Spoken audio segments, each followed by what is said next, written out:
feel like you can feel a sense of unity. KB hit it right on the head after the game when he talked about just the team aspect and each phase being able to lean on each other. I feel like that's huge. You know what I'm saying? To know that, all right, listen, you may not be having your day, but to say, all right, defense got our back. Like that's huge, especially for a rookie quarterback first start. To be able to know that the defense is verbally telling like, listen, man, we got you. You know what I'm saying? We got you. That's huge. Special teams as well. We got you. You know what I'm saying? We're gonna get you in great field position. Nice job by Drake Carter. Whole day returning, Yeah. kickoff and punt returns. Like he was killing it. So just for the team aspect, Coach Flus mentioned it. The team aspect. Good blocking on the perimeter, and that opens it up for Tyler Scott. The Chicago Bears are 1-0 heading to Houston, and we're going to be talking about that in just a matter of moments with the man of the hour himself, Tyler Scott. But before that, I want to let everybody know the world's best sports book is coming to Illinois. The Circa Sports app is the place to place bets anywhere in this state of Illinois, and you can now visit the new sports book at American Place Casino in Waukegan. And it's Circa Sports. They got the best payouts, the best lines, the best customer service. Circa is the place to be, and it is who you want to be a part of. And by the way, if you do have a problem or a friend has a problem with gambling, be sure to call 1-800-GAMBLER to get that sorted. 1-800-GAMBLER if anybody you know has a issue with gambling. But in any event, let's talk about the game that happened on Sunday and what's going to be happening this Sunday night in Houston. And to do that, let's bring on Tyler Scott, our guy, our man. Tyler, let's listen. I'm not gonna beat around the bush. How are we doing? How are we feeling? This is I didn't listen purposely. I didn't reach out to you because I'm sure a lot of people were during the moment. So I wanted to give you your time. But how are we doing? Are you okay? I'm good, man. We won the game. We're 1-0. So undefeated to start the season. We got a good battle coming this week, and it should be a fun one for all of us and me as well. Yeah, I don't want to dwell too much on that, but what goes through the process? Because I think for a lot of us, we were kind of surprised you were going to be inactive for that game.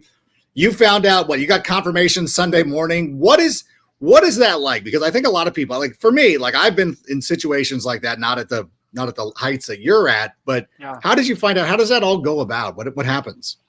Yeah, I think I don't know for each person per se how it all goes, kind of goes down. But I just got a little, I got a book put in my ear earlier in the week, like, hey, this is what we're looking at.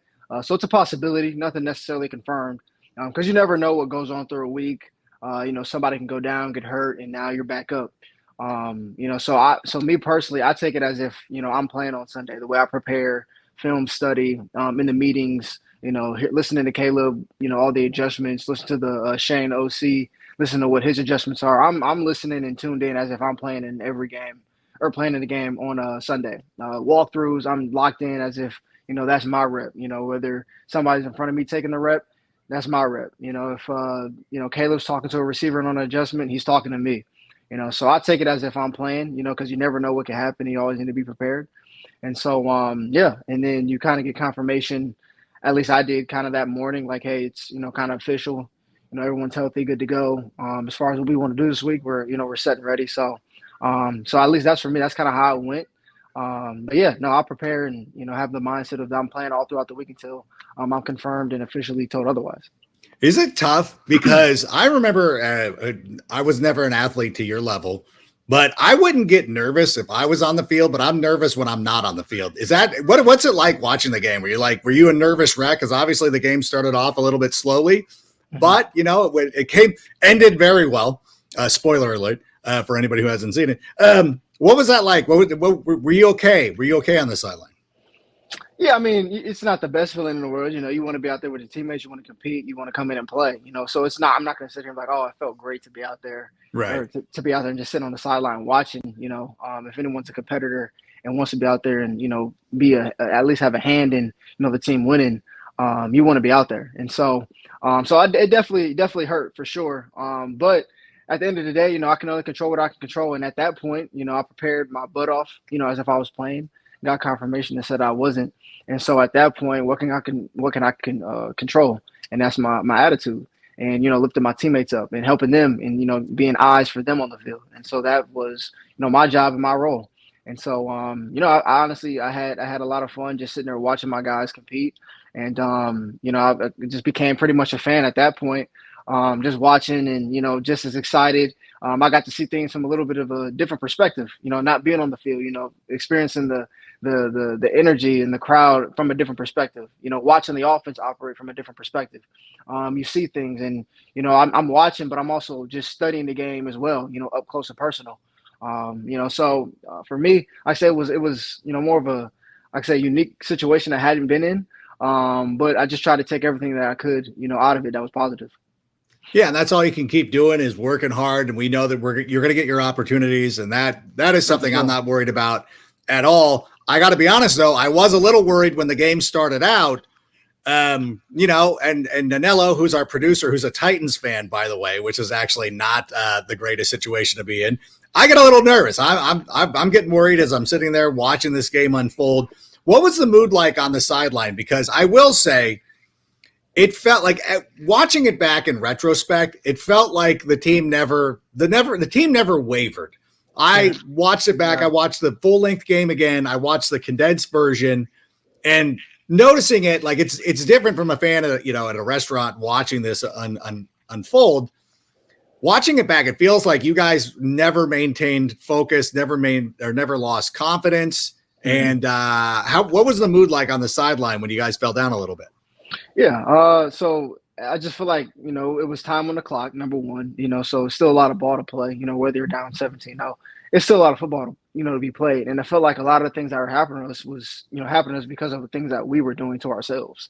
Mm-hmm. Shoot ourselves in the foot with penalties, just with, just all turnovers, obviously on special teams and, just things like that. It just felt like, we were shooting ourselves in the foot. And, once we got out there and, tried to catch a rhythm, defensively, special teams wise, you can see what we did. Offensively, it was a weird day. It was weird. We scored 0 points, and then won the football game. And Caleb had 93 yards passing. Yep. DJ was our leading receiver with 36 yards, and I think Swift was our leading rusher with maybe 30 yards.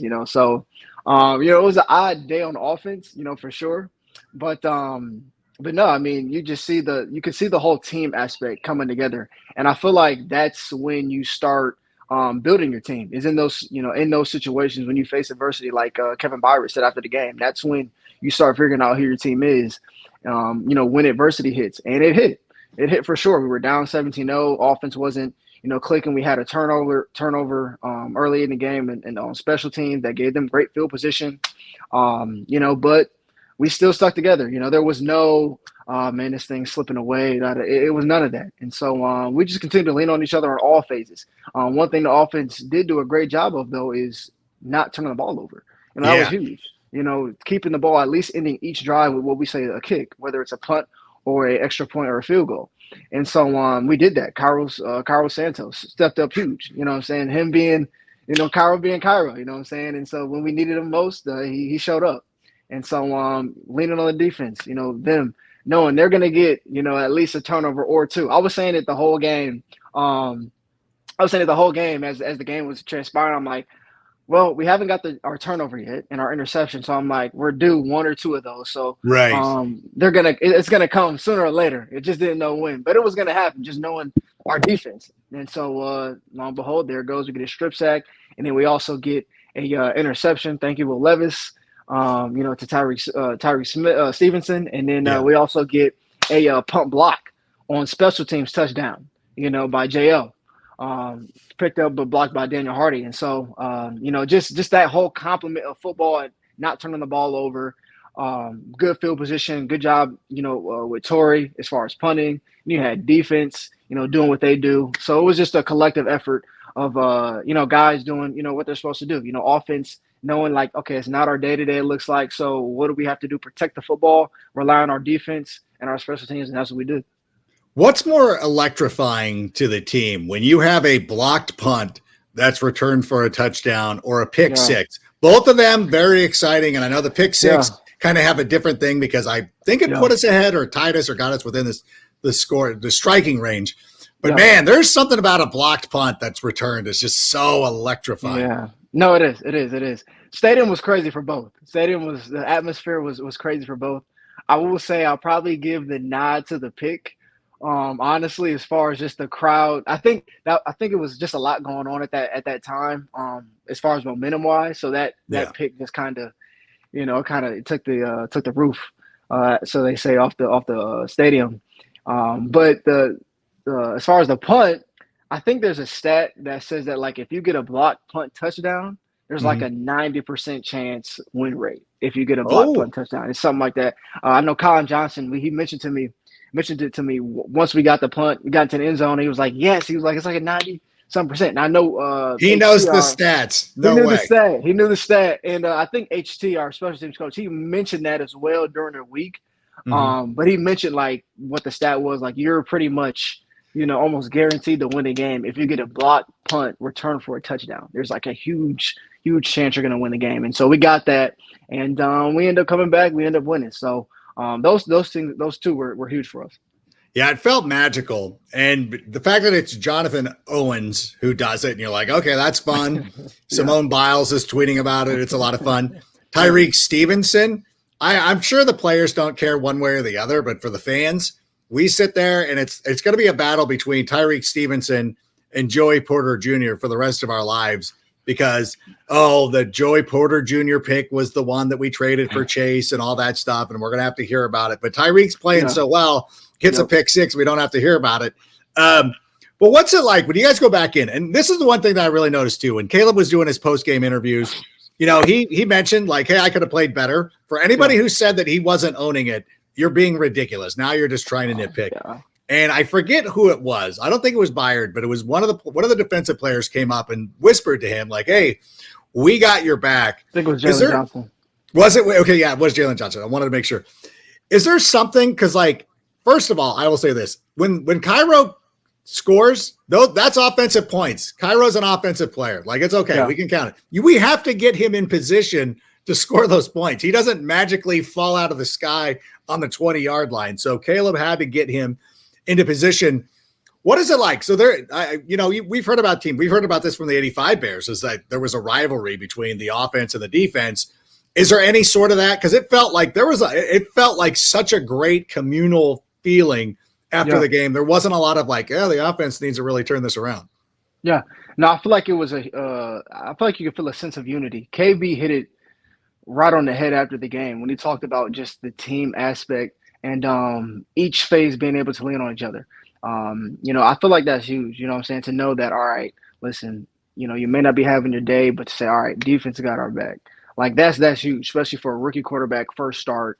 To be able to know that that the defense is verbally telling like, listen, man, we got you. You know what I'm saying? We got you. That's huge. Special teams as well. We got you. You know what I'm saying? We're going to get you in great field position. Nice job by Dre Carter. Whole day returning, kickoff and punt returns. Like he was killing it.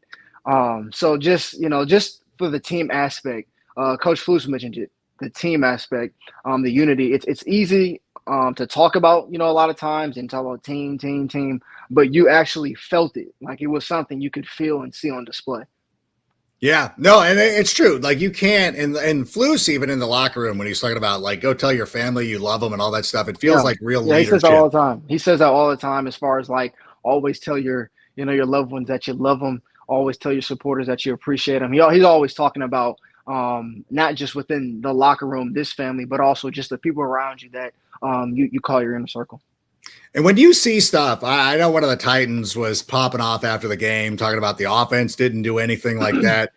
Do you guys take that as, do you even care? If I'm not mistaken, Caleb was actually pointing to the scoreboard at one point, like, we're winning, guy. But do you take comments like that and you're like, okay, well, we're going to show this to you the following week, or at least to some extent like that? I feel like one of those things is like, what's already understood don't need to be explained type deal. It's like, obviously, we didn't play our greatest game, but at the end of the day, we won the game. And that's the most important thing. No matter how it looks or shapes out, you win the game. If we won every game this year, all the way up to the Super Bowl and won the Super Bowl like that, I'm Yeah, sure everyone would be satisfied with the be result okay. of this season. You know what I'm saying? So, you definitely, as a competitor and as just as a human, you strive to, you strive for perfection. Even though you won't reach it, you still Mhm. strive for that perfection and to continue to improve your game. So definitely for yourself, not just because somebody else said it, but within yourself, you already have that motivation to be better the next week. Yeah, and I'll tell you this too, because in '06, I don't even know if you were alive for this, the last time the Bears were in the Super Bowl. Almost won a Super Bowl that way. There was a Devin Hester return for, you've talked Yep. about this before, like the Devin Yep. Hester return for a touchdown. Peyton Manning throws a pick that we should have turned into another touch. Like, we could have won that Super Bowl that way, and like everybody been Yeah. like, "Yeah, we're good." Like, I don't care how it's done, as Yeah. long as it's done. And even Exactly. after As long this, as it gets done. and I think even after this one, I think most people would have felt the same way. But obviously, Caleb being the number one overall pick, people got to get their shots in and do whatever. I personally like. I think he Yeah. missed one throw to Keenan Allen, who was open. Like, okay, that was a miss. The sack was they probably don't want to do that, but again, that wasn't a turnover, so that was okay. Like, you know what? We got Torrey Taylor, so that mistake will be erased because Torrey's going to pin him down deep. Exactly. I kind of thought like Caleb was okay. I thought he did some nice things out there. The 2-point conversion was good. Driving you guys down the field was good. I thought Caleb played. I know he can play better, but I thought he Yeah. played pretty well. I think he did enough for what was needed for that day as far as how things were going. The biggest thing was, once again, to protect the football, to keep the ball out of harm's way, which is what he did. He didn't do too much. He didn't try to necessarily force anything. You could say maybe on the little play where Rome gets, he hits off the one Titans player, bounces up in the air, Rome gets it, fumbles it. Tevin Jason comes and falls on the ball. But I mean, for the most part, throughout the day, he did what was needed, as far as just keeping us in good field position so we could execute for the defense and the special teams. So, like I said, at the end of the day, we came out with the win, and everything is a lot easier to correct throughout the next week. When you win, it feels a lot better than if you take a L. So yeah, so.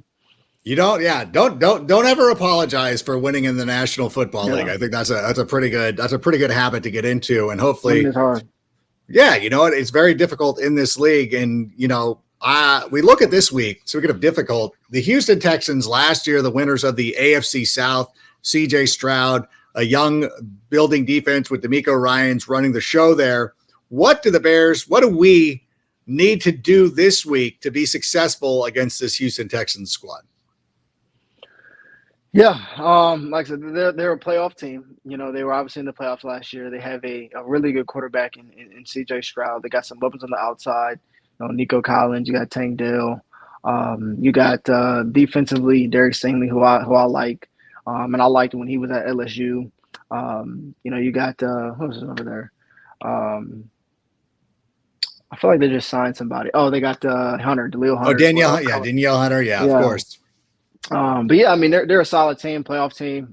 They also picked up Joe Mixon as well, so he's in the backfield. So no, this is a solid team, all the way around. And so for us, definitely want to improve this week offensively, and not have 0 points as far as the offense being out there outside of Cairo. But that's going to be huge defensively. I don't have any worries about the defense. I know they're going to come in and do what they need to do.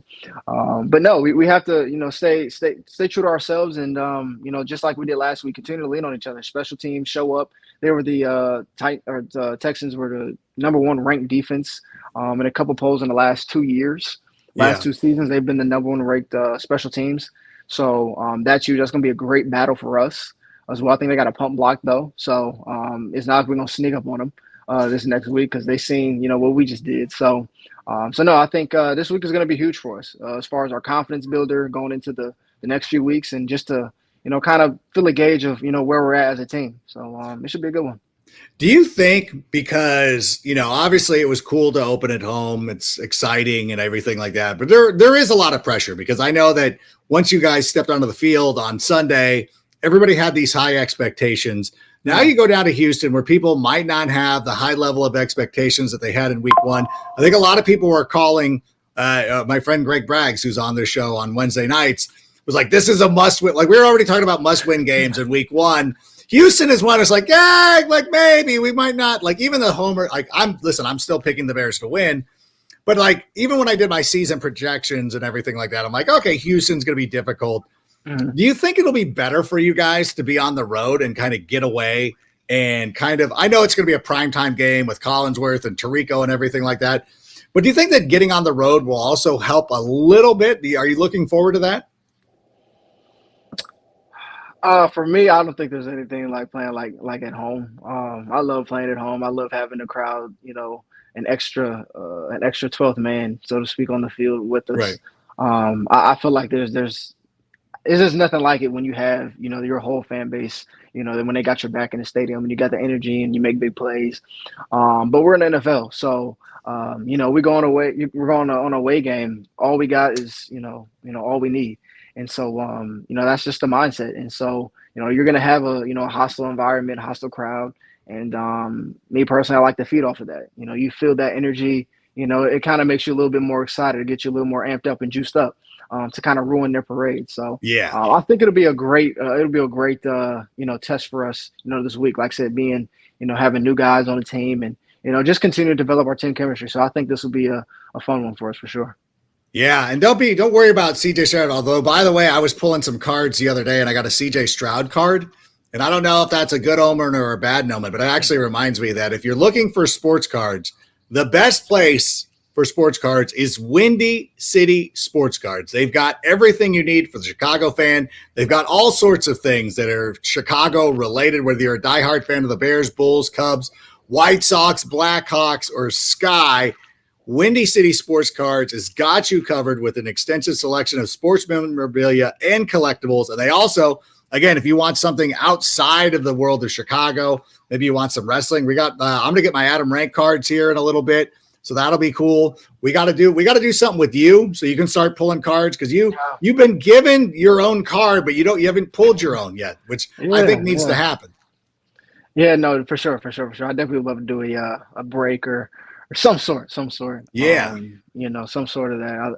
I love sports cards, man. I actually just got a shout out to Leaf. Shout out to Leaf Trading Cards for sending me a Jim Brown. So it's a Jim Brown autograph, but it was his last autograph session before he died, and it's numbered. I can't remember. I can't remember the number of what it is, but I believe it's a numbered card. And it was from his last autograph session before he passed away. And so shout out to Leaf for that as well. So that's pretty cool. Yeah, that's one to hold on to. And if we're an Ohio kid like yourself, that is going to be something special for you to hold on. And we're looking for something special this week. I still listen. I know a lot of us, we've got you. We got your back. We know the best is going to be coming up here this week. What are you looking for? What do we got going on this week? How are you feeling? Everything good? You're fine. You're ready to go. You're ready to get that eye of the tiger. Go in there and get this. Go get this win. Man, I'm so motivated this week. You don't even know. I'm excited to play, man. I mean, you work so hard in the off season, and you go through a long camp, especially like the one that we had. I'm just excited and ready to get out there and play. You look at it from the sideline week one, and you're like, man, I want to be out there, and just at least having just your hand in the stirring pot of what's going on, just being a part of the the winning culture. So, man, I'm excited this week. I'm motivated, and when we get off this call here, I'm about to dive even deeper into my study for the Texans. So I'm excited. Okay, well, I'm going to let you do that, but I want to let you know that iron sharpens iron. We all go through these little situations in life that just make us better. I've done it professionally in my life. I've had to overcome this stuff, and I've been better for it. I know you will. And think about this, too. When Scott Hansen is calling your touchdown, you won't be on the red zone. You'll be Sunday night. So when Chris Collinsworth is calling your touchdown Sunday night, and he'll be like, oh, well, here's a guy who last week was inactive, and now he scored his first NFL touchdown. I can't wait to clip that off. That's going to be the new show open for you. I'm looking forward to it. It's going to happen. We're all pulling for you. Listen, you're the best. Thanks for coming in and joining us here today, especially giving us some insight of what's been going on. I know it's not easy to talk about, But the fact that you sit here and answer the questions means a lot, and it shows your integrity and everything like that. And rest easy. Whatever you do, rest easy. And by the way, let me throw in one more plug for Mantis sleep masks. The very best sleep mask you can get. They're designed and optimized for the deepest possible sleep in any environment, 100% blackout for deeper sleep, infinitely adjustable and personalized fit. And it's absolutely absolute comfort. Visit mantasleep.com and use the code SICKBEARS for 10% off. Listen, when you're down there at that hotel in Houston and you need some sleep, break out the Mantis sleep mask and rest easy, Tyler, because I'm going to be resting easy knowing that Chris Collinsworth is going to be calling your first touchdown, and it's going to be amazing. It's going to be amazing, man. I appreciate you, Adam. All right. Well, thank you so much, Tyler. We will be talking to you next week, and I'll just close it out for Tyler. I'm Adam. Bear down, and we'll see you Wednesday night for Taking to the Rank with Greg Baggs. And Sammy, go ahead and play us out. And that's a wrap. Hope you don't miss us too much until next time. Follow the Sick Podcast with Adam Rank on YouTube, Instagram, Facebook, Google Play, and Apple Podcast. Brought to you by Circa Sports Illinois.